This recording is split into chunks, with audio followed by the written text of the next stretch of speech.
Antes da gente começar a falar sobre cloud, a gente precisa entender o que quer dizer on-premises. On-premises, ele é a forma de ter uma infraestrutura totalmente física no seu próprio data center, onde você precisa se preocupar com tudo fisicamente. Isso quer dizer que, se você quer ter um servidor, você vai precisar adquirir primeiro de tudo um hardware. Você vai ter que definir em qual data center ele vai ficar.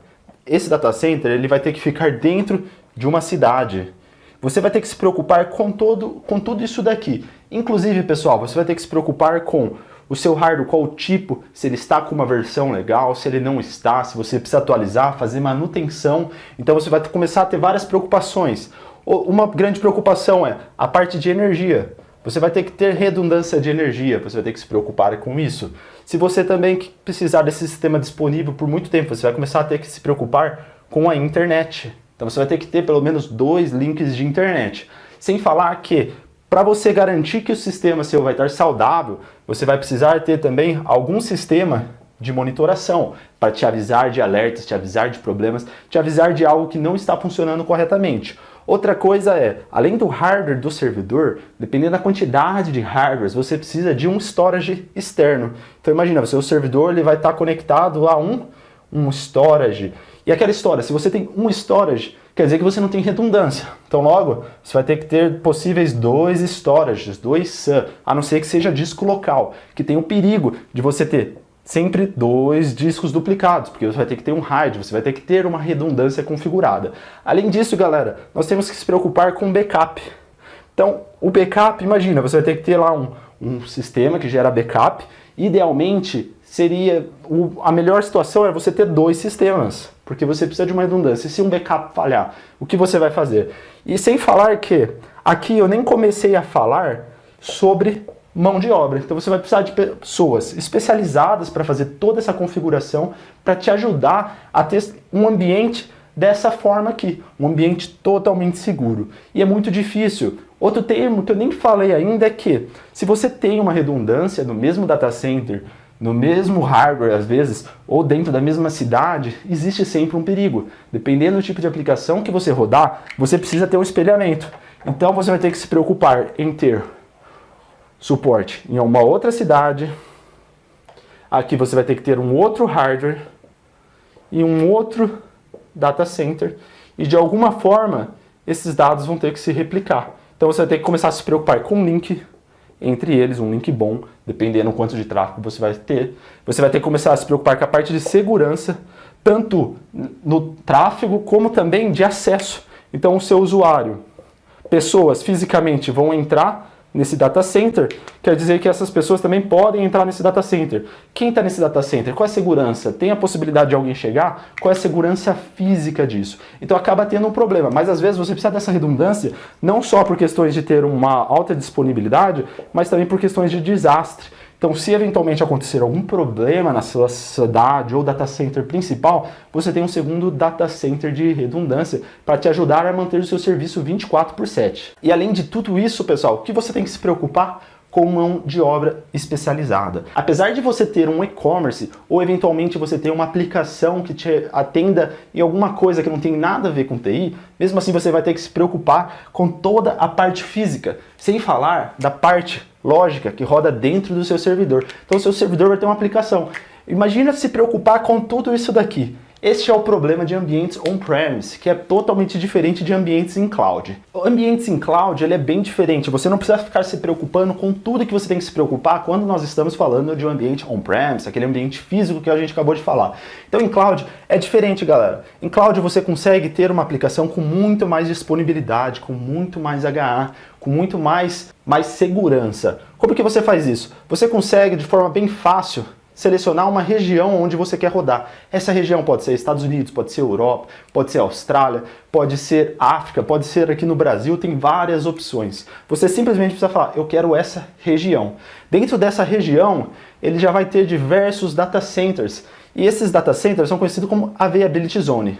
Então ele vai ter Availability Zone 1, Availability Zone 2, e assim por diante. Ele geralmente tem no mínimo 3, dependendo da região que você tem. Nunca vai ser menos que 3. Isso não quer dizer que uma availability tem um data center, não. Aqui vai ter mais do que um data center. E o legal é que essas zonas de disponibilidades na Cloud AWS, elas não ficam no mesmo local. Isso quer dizer que vai ser uma coisa muito difícil você ter acesso a saber que os data centers da AWS estão na mesma cidade. Geralmente, eles não estão na mesma cidade. Na verdade, eles não disponibilizam a localização dos data centers por questão de segurança, mas existem diversas documentações que dizem que eles não ficam na mesma localidade. Então, você vai ter ele em regiões, em cidades diferentes, todas essas zonas de disponibilidade. Diferente de on-premise, na AWS, você não precisa ficar se preocupando com aonde você vai colocar seu servidor? Que data center? Se esse data center tem segurança suficiente? Como que ele funciona? Você simplesmente vai falar, olha, eu quero criar um servidor aqui dentro. Então eu vou ter um servidor nessa zona de disponibilidade 2. Aí se você precisar por algum motivo, norma de seguranças ou por motivo da sua aplicação ela ser bem de alta disponibilidade, você pode simplesmente vir aqui na Z1 e criar um outro servidor. Eu vou falar sobre o que é EC2 que eu estou colocando aqui, e você faz uma configuração de um cluster ou de alguma coisa assim. Dessa forma você tem seus servidores funcionando em AZs diferentes, que são as zonas de disponibilidade. Isso quer dizer que se você perder um data center, você ainda tem um outro data center, bem diferente daquele ambiente on-premise, né? Sem falar que você não vai precisar se preocupar com a parte elétrica, que a AWS, a Cloud, ela já vai se preocupar para você. Você não vai precisar se preocupar com o link de internet, porque ela já vai disponibilizar para você links extremamente bons. Você não vai se preocupar com monitoração, porque já tem N monitorações ativas lá, nativamente. Vocês vão ver que já vem todas ativas. Você também não vai precisar se preocupar com SAN, que são os discos adicionais de storage, alta disponibilidade, sobre como que você vai ter ele alocado nos seus servidores, mão de obra, você não vai precisar se preocupar. Backups, você não precisa se preocupar também. É muito fácil gerenciar um backup, você não precisa de um especialista para gerenciar para você. Na AWS já tem diversos especialistas que garantem que vai ter um sistema bem disponível para você. Sem falar que esses backups, pessoal, ele nunca é um. Então ele está tudo em HA lá e tem mais do que um hardware te atendendo. Então não tem só um SAN, tem 2 SANs. Aqui monitoração não precisa nem falar, é totalmente disponível. Você não vai nunca ter um problema de cair o servidor e você perder os seus dados de monitoração.